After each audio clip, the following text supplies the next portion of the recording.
नमस्कार, सुप्रभात। पंजाब केसरी टीवी देख रहे सभी दर्शकों का स्वागत है। मॉर्निंग बुलेटिन लेकर मैं शिमला से योगराज शर्मा हाजिर हूं आपके सामने। और आज से जिस तरह से हिमाचल सरकार ने भी अब अनलॉक 5 को लेकर जो गाइडलाइंस जारी की है, उससे क्या कुछ आज से बदलने वाला है, पूरी अपडेट के साथ मैं हाजिर हूं। और सबसे पहले शुरुआत इसी खबर के से करते हैं। अनलॉक 5 को लेकर हिमाचल सरकार ने जो गाइडलाइन दिशा निर्देश जो हैं वो जारी किए हैं, उसके मुताबिक जो मास्क पहनना और जो सोशल डिस्टेंसिंग है उसको मैंडेटरी किया गया है। अगर इसकी कोई पालना नहीं करता है तो उसके खिलाफ जो है वो कार्रवाई की जाएगी, जुर्माना भी जो है लगाया जाएगा। तो अनलॉक 5 को लेकर जो है आज से ये गाइडलाइन जो है जारी की गई है। हालांकि 31 अक्टूबर तक जो कंटेनमेंट जोन है, जहां पर संक्रमण ज्यादा है, उसमें जो है वो लॉकडाउन रहेगा। वहां पर जो है इजाजत नहीं होगी लोगों को बाहर निकलने की। लेकिन जो कंटेनमेंट जोन से बाहर के एरियाज हैं, वहां पर अब जो रिलैक्सेशन है वो बढ़ा दी गई है। और अब जो है हालांकि केंद्र सरकार की तरफ से जो दिशा निर्देश अनलॉक 5 को लेकर आए थे, उन्हीं को हिमाचल सरकार ने भी फॉलो किया है। लेकिन इसमें थोड़ी बहुत जो राहत है वो स्कूलों को लेकर है। फिलहाल स्कूल जो है नहीं खुले हैं, लेकिन 15 जो अक्टूबर है उसके बाद स्कूलों को खोलने को लेकर जिस तरह से केंद्र सरकार ने राज्य सरकार पर ये फैसला छोड़ा है, तो फिलहाल राज्य सरकार जो है इसको लेकर कैबिनेट की जो बैठक होगी आगामी कुछ दिनों में, उसमें इसको लेकर जो है निर्णय ले सकती है कि स्कूलों को खोला जाना है या नहीं खोला जाना है। क्योंकि स्कूलों को लेकर जो है जो अभिभावक हैं उनकी कंसेंट लेना आवश्यक है। उनकी सहमति के बिना जो है आप स्कूल नहीं खोल सकते हैं और छात्रों को स्कूल नहीं बुला सकते हैं। उनकी सहमति जरूरी है। तो इसको लेकर देखना होगा कि सरकार क्या रणनीति अपनाती है। हालांकि अभिभावक जो हैं अभी भी डरे हुए हैं और स्टूडेंट्स को जो है स्कूल भेजने से जो है अभी कतरा रहे हैं, मनाही जो है वो अभिभावक कर रहे हैं। लेकिन आने वाले दिनों में देखना होगा कि अभिभावक जो है कब तक स्कूलों को खोलने को लेकर सहमति जताते हैं और कैबिनेट की जो आगामी बैठक है उसमें क्या कुछ रणनीति जो है सरकार बनाती है, किस तरह से स्कूलों को खोलने को लेकर जो है सरकार जो है प्लान तैयार करती है। क्योंकि आधे स्टूडेंट्स को ही जो है वो बुलाना पड़ेगा, एक दिन छोड़कर जो है आधे स्टूडेंट दूसरे दिन बुलाने पड़ेंगे। इस तरह की व्यवस्था करनी पड़ेगी क्योंकि ज्यादा गैदरिंग जो है स्कूलों में नहीं की जा सकती है। साफ तौर पर जो निर्देश केंद्र की गाइडलाइंस के हैं उनको ही हिमाचल में भी फॉलो किया जाएगा। लेकिन आज से एक ये जो और राहत है वो 100 लोगों को, जिस तरह से पहले शादी ब्याह जो है उसमें केवल 50 लोग ही बुलाए जा सकते थे, तो आज से ये छूट दी गई है कि आप 100 लोगों को उसमें बुला सकते हैं। और जो शादी है या आपके कोई धार्मिक कार्यक्रम है या सोशल गैदरिंग है, जो भी पॉलिटिकल रैलीज हैं, उसमें 100 जो है वो संख्या हो सकती है। इस तरह की जो निर्देश हैं वो अब जारी कर दिए गए हैं। पूरे हिमाचल प्रदेश के लिए ये लागू हैं। 100 जो है संख्या हो सकती है, लेकिन वहां पर सोशल डिस्टेंसिंग आपको मेंटेन करनी होगी। और अगर आप सोशल डिस्टेंसिंग मेंटेन नहीं करते हैं तो आपके खिलाफ कार्रवाई भी हो सकती है। मास्क इत्यादि जो है आपको पहनना होगा, ये जो है मैंडेटरी किया गया है। इसके अलावा जो बसों में या टैक्सीज में जो है कुछ लोग मास्क इत्यादि नहीं पहनते हैं, उसको भी अब मैंडेटरी किया गया है कि अगर आप टैक्सी चला रहे हैं या आप टैक्सी में बैठे हैं, सफर कर रहे हैं या बस में सफर कर रहे हैं, तो आपको मास्क जो है पहनना पड़ेगा। अगर आप मास्क नहीं पहनते हैं तो आपके खिलाफ कार्रवाई हो सकती है, आपको जो है जुर्माना जो है वो भरना होगा। तो ये कुछ कड़ाई की गई है क्योंकि जिस तरह से मामले लगातार बढ़ रहे हैं उसको देखते हुए ये निर्णय लिया गया है कि फिलहाल इसको जो है मैंडेटरी किया जाए, ताकि संक्रमण जो फैल रहा है उसको थोड़ा कम जो है वो किया जा सके। तो ये जो है किया गया है। और इंटर स्टेट बसों की जो मूवमेंट है उसको लेकर भी फिलहाल निर्णय नहीं हुआ है, लेकिन जो ट्रांसपोर्ट डिपार्टमेंट है उसने अपने हिसाब से जो इसको लेकर निर्णय लेना है कि कब से ये शुरू की जानी है। तो जो संभावनाएं लग रही हैं, क्योंकि प्रधानमंत्री का दौरा है, कल प्रधानमंत्री हिमाचल प्रदेश के लाहौल स्पीति रोहतांग जो दर्रा है, रोहतांग के अटल टनल है उसका उद्घाटन करने के लिए वहां पर पहुंच रहे हैं। उसके बाद कैबिनेट की बैठक होगी और उस कैबिनेट की बैठक में निर्णय लिया जाएगा कि कब से बसों की जो इंटरस्टेट मूवमेंट है वो शुरू की जाए। कैबिनेट जो है 3 अक्टूबर के बाद प्रस्तावित है। 3 अक्टूबर के बाद कभी भी जो सरकार है वो कैबिनेट बुला सकती है। जो संभावनाएं लग रही है वो 5 अक्टूबर की लग रही है कि 5 अक्टूबर को कैबिनेट की बैठक हो और इस बैठक में जो है निर्णय लिए जाए जिस तरह से स्कूलों को लेकर और खासतौर पर इंटर स्टेट बसों की जो मूवमेंट है उसको लेकर जो है इस कैबिनेट की बैठक में निर्णय लिया जाएगा कि कब से ये शुरू की जानी है। हालांकि प्लान इसके लिए तैयार किया गया है। ट्रांसपोर्ट विभाग की तरफ से इंटर स्टेट बसों की जो मूवमेंट है उसको लेकर पूरी रणनीति तैयार कर ली गई है कि कब से जो है बसें चलाई जानी है। लेकिन क्या कुछ उसमें व्यवस्था रहेगी, किस तरह 2-2 बार जो है बसों को सैनिटाइज किया जाएगा आने और जाने से पहले। अनिरुद्ध नाइक जी भी, जी हाँ बिल्कुल, इंटर स्टेट बसों की मूवमेंट जो संभावना लग रही है 5 अक्टूबर के बाद की लग रही है, जिस तरह से कैबिनेट की जो बैठक प्रस्तावित है उसके बाद जो है ये शुरू हो जाएगी। और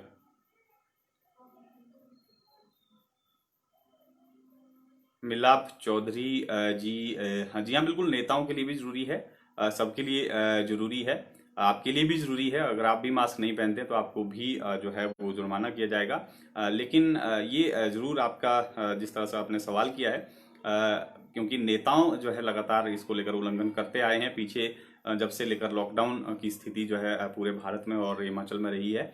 नेता जो हैं वो सोशल डिस्टेंसिंग को फॉलो नहीं कर रहे हैं, मास्क नहीं पहन रहे हैं। कुछ ऐसे मामले जरूर ध्यान आए हैं। तो हालांकि ये सबके लिए है और अगर आप इसको पहनते तो आपकी ही इसमें सेफ्टी है। लेकिन भाषा आपकी थोड़ी ठीक नहीं लगी, भाषा को आप सुधारिए मिलाप चौधरी जी। और सवाल आपका सही था। इसके अलावा जो दूसरी अपडेट है वो प्रधानमंत्री दौरे को लेकर है। कल प्रधानमंत्री जो हैं वो रोहतांग दर्रा में पहुंचेंगे, रोहतांग टनल में पहुंचेंगे और उस टनल का उद्घाटन करेंगे। आज राजनाथ सिंह जो है पहुंचने वाले हैं मनाली और उनका कार्यक्रम जो है वो आज का है। और 2 दिन का ये जो है कार्यक्रम है। केंद्रीय मंत्री जो है यहाँ पर पहुंचेंगे, राजनाथ सिंह आज पहुंचेंगे और प्रधानमंत्री कल पहुंचेंगे। और उम्मीद हिमाचल प्रदेश को किसी बड़े आर्थिक पैकेज की है और कांग्रेस भी इसको लेकर हमलावर हुई है कि जब भी प्रधानमंत्री आए हैं केवल झूठी घोषणाएं उन्होंने की है, कोई भी घोषणा जो है वो पूरी नहीं की है। और इस बार उम्मीद है, क्योंकि हिमाचल प्रदेश को आर्थिक नुकसान जो है काफी उठाना पड़ा है कोरोना की वजह से, और कांग्रेस ने उम्मीद की है कि इस बार प्रधानमंत्री कोई बड़ा पैकेज जो है हिमाचल प्रदेश को देकर जाएं और जो पिछली घोषणाएं की गई थी, जिस तरह से प्रधानमंत्री जब दौरे पर हिमाचल आए थे, उनको भी पूरा करे और बताए कि उसको लेकर जो है क्या कुछ कार्य जो है प्रगति पर है, चाहे एनएच का मामला हो या दूसरे मामले हो, तो उसको लेकर इन्होंने जरूर पूछा है। धीरज शर्मा जी, लाउड स्पीकर लगा सकते हैं आप, लेकिन बिल्कुल कम आवाज आपको रखनी पड़ेगी, डिस्टरबेंस नहीं होनी चाहिए। हालांकि गांव में जो है ये सब चीजें पहले से चल रही हैं, वहां पर कोई रोक टोक नहीं है। लेकिन आपको शहरों में अगर इस तरह की व्यवस्था को रखना है, क्योंकि लोग डिस्टर्ब होते हैं, तो लाउड स्पीकर तो आपको कम ही रखना पड़ेगा। धार्मिक कार्यक्रम आप कर सकते हैं, 100 इसमें संख्या रहेगी। मोहित कौशल जी, स्कूल कॉलेज फिलहाल 15 अक्टूबर के बाद इसको लेकर निर्णय होगा। 15 अक्टूबर जो है केंद्र सरकार की तरफ से कहा गया है कि स्कूलों को खोला जा सकता है, लेकिन इसमें जो स्टेट्स हैं, जो राज्य हैं, वो अपने अपने स्तर पर निर्णय लेंगे कि क्या स्कूलों को खोला जाए, क्योंकि इसमें अभिभावक जो हैं, जो पेरेंट्स हैं, जो माता पिता हैं, उनकी कंसेंट यानी उनकी अनुमति जो है वो जरूरी है, सहमति अगर वो जताते हैं कि स्कूलों को खोला जाए तभी जो है वो स्कूल खुलेंगे। अगर जो अभिभावक हैं वो मना करते हैं कि स्कूल फिलहाल नहीं खोले जाएंगे, तो फिलहाल स्कूल नहीं खुलेंगे। और इस अनलॉक 5 में ये भी प्रावधान किया गया है कि अगर कोई स्टूडेंट नहीं जो है वो स्कूल आना चाह रहा हो तो उसको ऑनलाइन स्टडी जो है वो करवाई जाएगी। उसकी जो ऑनलाइन स्टडी है वो अध्यापक ऑनलाइन स्टडी करवाएंगे, उसको बाध्य नहीं किया जा सकता कि वो स्कूल आए। तो ये प्रावधान भी किया गया है, क्योंकि वायरस का जो खतरा है वो लगातार बरकरार है और आने वाले दिनों में ये खतरा और बढ़ सकता है, जिस तरह से कम्युनिटी स्प्रेड जो है अब पूरे हिमाचल प्रदेश में चल रहा है। इसलिए जो है ये खतरा बढ़ सकता है। इसलिए स्टूडेंट्स को जो है बाध्य नहीं किया जा सकता है कि वो जो हैं स्कूल आए, उनको फोर्स नहीं किया जा सकता जब तक उनके अभिभावक जो हैं वो सहमति नहीं जता देते हैं। तो ये अनलॉक 5 और प्रधानमंत्री के दौरे को लेकर अपडेट थी। कोरोना की वजह से जो नर्सिंग कोर्सेज है उसमें भी जो एडमिशन है उसकी संख्या घटी है, उसकी संख्या आधी हो गई है। अब इसको आप कोरोना का भय कहें, क्योंकि जो हेल्थ वर्कर हैं, जो स्वास्थ्य विभाग के कर्मचारी हैं, चाहे नर्सेज हैं, चाहे डॉक्टर हैं, चाहे अन्य स्टाफ है, वो लगातार संक्रमण का जो है वो शिकार हो रहे हैं। और ऐसे में कहीं ना कहीं खौफ जो है उनके मन में भी है। इसलिए जो है नर्सिंग में जो है आवेदन का घटना हम कह सकते हैं कि कहीं ना कहीं खौफ है। अब जो हैं लोग इससे डर रहे हैं, क्योंकि नर्सेज भी, काफ़ी नर्सें जो हैं शिकार हुई हैं कोरोना महामारी के। तो इसलिए जो है ये संख्या थोड़ी ज़रूर घटी है, लेकिन आने वाले दिनों में ये संख्या बढ़ेगी। मनोबल जिस तरह से मजबूत होगा, हालांकि वायरस अभी चल रहा है और लोग थोड़े घबराए हुए ज़रूर हैं, लेकिन घबराने की आवश्यकता नहीं है। इस महामारी से लड़ना है, तभी इससे लोगों को निजात मिल सकती है। और इसी तरह से जो रैपिड एंटीजन टेस्ट रिपोर्ट है, उसको लेकर जो है विश्वसनीयता पर जो है उसकी सवाल खड़े हुए हैं। स्वास्थ्य विभाग ने जो है कुछ सलाह दी है और इसको जो है ऑथेंटिक नहीं माना गया है। और हिमाचल प्रदेश में भी रैपिड एंटीजन टेस्ट जो है वो किए जा रहे हैं, और इसकी जो विश्वसनीयता है वो उस पर जो है सवाल खड़े हुए हैं, क्योंकि उसकी जो रिपोर्ट आती है उसमें क्योंकि जिस तरह से 100% जो इसको सही नहीं माना जा सकता। सर्दी खांसी और जुकाम से पीड़ित व्यक्ति जिनकी रिपोर्ट जो है एंटीजन टेस्ट में नेगेटिव आती है, उनको जो है दूसरा टेस्ट कराने की सलाह दी गई है।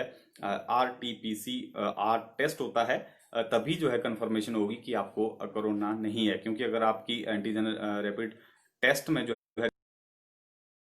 फिर भी जो है उसको कंफर्म नहीं किया जा सकता कि आपको कोरोना है या नहीं है।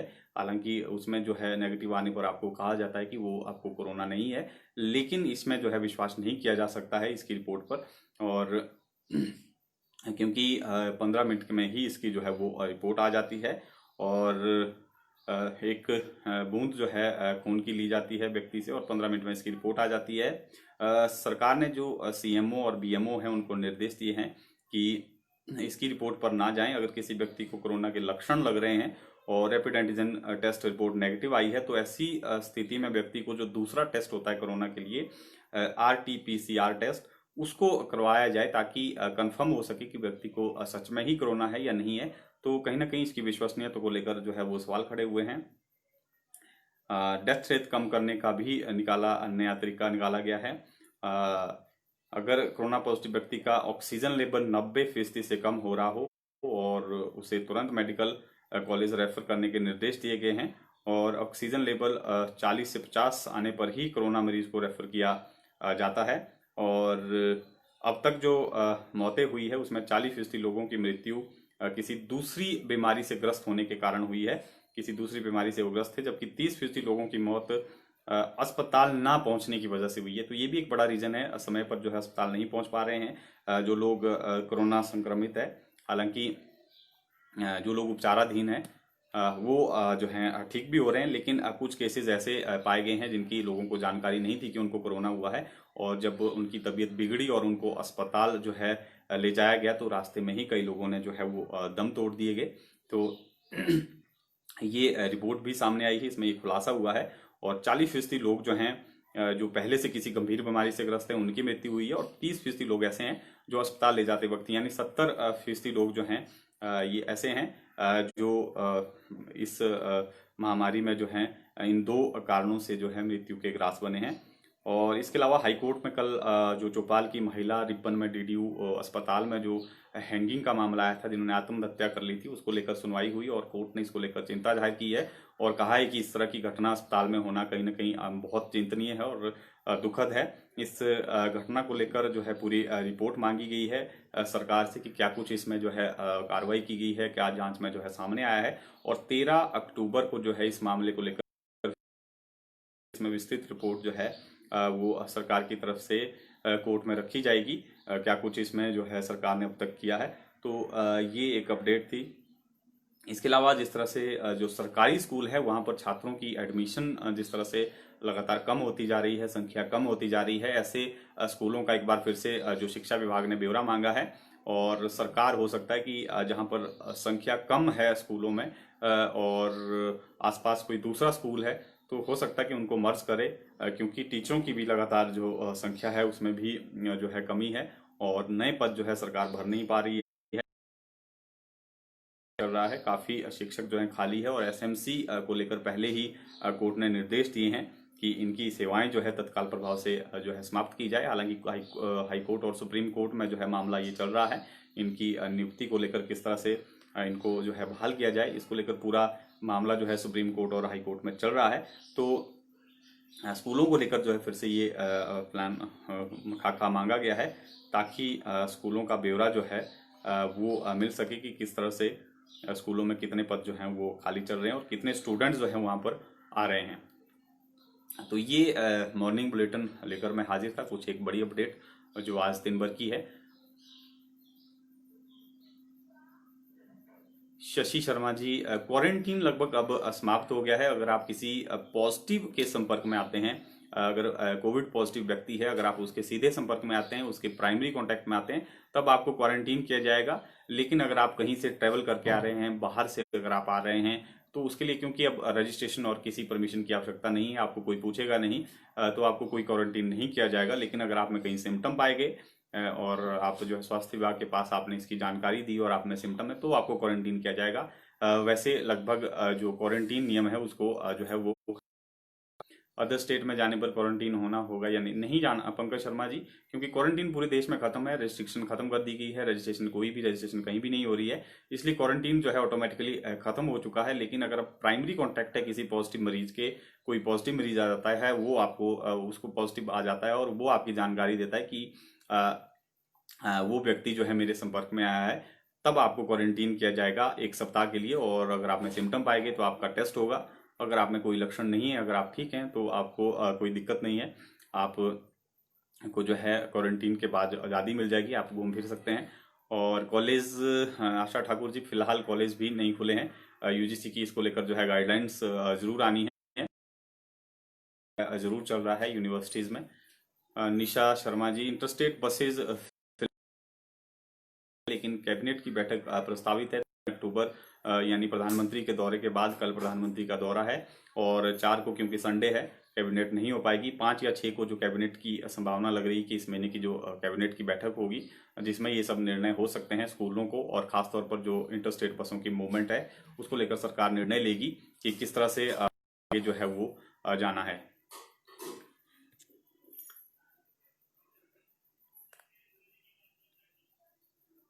सुमित चौधरी जी, इंटरस्टेट बसों को लेकर मैं पहले भी बता चुका हूँ, इंटरस्टेट बसों की ही बात हो रही है। उसमें निर्णय लिया जाएगा कि कब से इंटरस्टेट बसों की मूवमेंट जो है वो शुरू की जाएगी। हालांकि जो ट्रांसपोर्ट विभाग है उसने जो है प्लान तैयार कर लिया है कि किस तरह से इंटरस्टेट बसों की मूवमेंट की जानी है, बसों को सैनिटाइज किया जाना है, सीटिंग की क्या व्यवस्था रहेगी, एक सीट छोड़कर जो है बसों में बैठा जाएगा। ये तमाम जो प्लान है, जो एसओपी है, वो तैयार किए गए हैं ट्रांसपोर्ट विभाग की तरफ से, और इसको लेकर अप्रूवल जो है वो कैबिनेट ने देनी है। और जो संभावना लग रही है, हालांकि अभी डेट तय नहीं हो पाई है, 5 या 6 अक्टूबर को कैबिनेट की ये बैठक होगी, जिसमें निर्णय लिया जाएगा कि बसों की मूवमेंट जो है कब से शुरू की जानी है। भूपेंद्र पॉल जी, सभी स्कूल खुलेंगे, लेकिन अगर आप अनुमति देंगे तब आपके बच्चे जो हैं स्कूल जाएंगे और स्कूल खुलेंगे। लेकिन अगर आप नहीं चाह रहे हैं कि स्कूल नहीं खुलें, आप बच्चों को स्कूल नहीं भेजना चाह रहे हैं, तो स्कूल नहीं खुल पाएंगे। सरकार भले ही इसको लेकर निर्णय ले ले कि स्कूल हम खोल रहे हैं, लेकिन अगर अभिभावक की कंसेंट नहीं है, पेरेंट्स अगर नहीं चाह रहे हैं, तो आपको बाध्य नहीं किया जाएगा कि आप जो है बच्चों को स्कूल भेजें। स्वदीप सूजी, जी हाँ बिल्कुल, अगर आप अकेले भी बैठे हैं तो आपको मास्क कंपलसरी किया गया है। हालांकि सेंटर की गाइडलाइन में जो है इसको लेकर निर्देश थे कि अगर आप स्कूटी या कार में अकेले बैठे हैं तो मास्क की आवश्यकता नहीं है। लेकिन हिमाचल सरकार ने फिलहाल इसको जो है कंटिन्यू रखा है। बिना मास्क आप जो है सिंगल भी नहीं बैठ सकते हैं, चाहे स्कूटी हो, चाहे आपकी कार हो या बस हो, आप बिना मास्क नहीं बैठ सकते हैं। हालांकि केंद्र ने इसको लेकर थोड़ी राहत दी थी कि अगर आप अकेले बैठे हैं तो आपको जो इसमें छूट है, लेकिन हिमाचल में फिलहाल इसको लेकर रिस्ट्रिक्शन रखी गई है, आपको मास्क पहनना कंपलसरी किया गया है। इसके अलावा क्योंकि 7 लाख बिना मास्क पहने हुए लोगों को सही से मास्क नहीं पहना है, अब तक जो है जुर्माना पुलिस ने किया है में ही, तो आप अनुमान लगा सकते हैं। तो ये जो जुर्माने की जो राशि हो की राशि होगी, क्योंकि जुर्माना इसमें 500 रुपए का रखा गया है, अधिक है। 5,000 तक का इसमें चालान अगर आप मास्क नहीं पहने।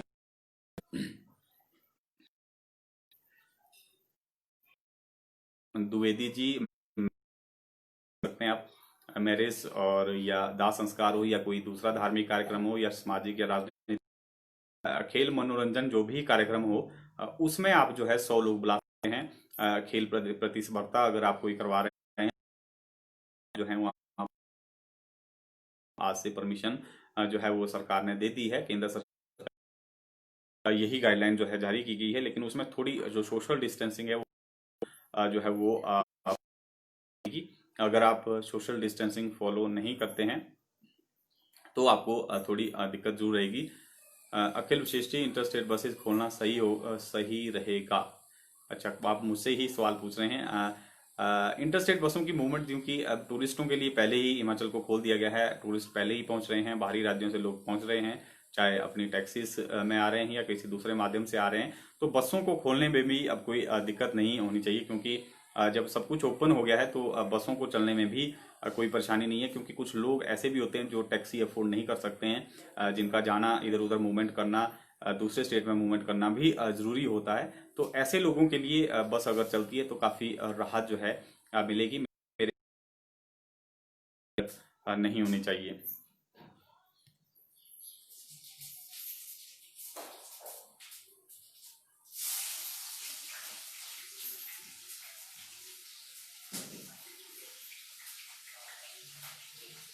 तो फिलहाल के लिए आपको इसी अपडेट के साथ छोड़े जाते हैं। आप ताज़ा तरीन अपडेट के लिए जुड़े रहें पंजाब केसरी हिमाचल के साथ।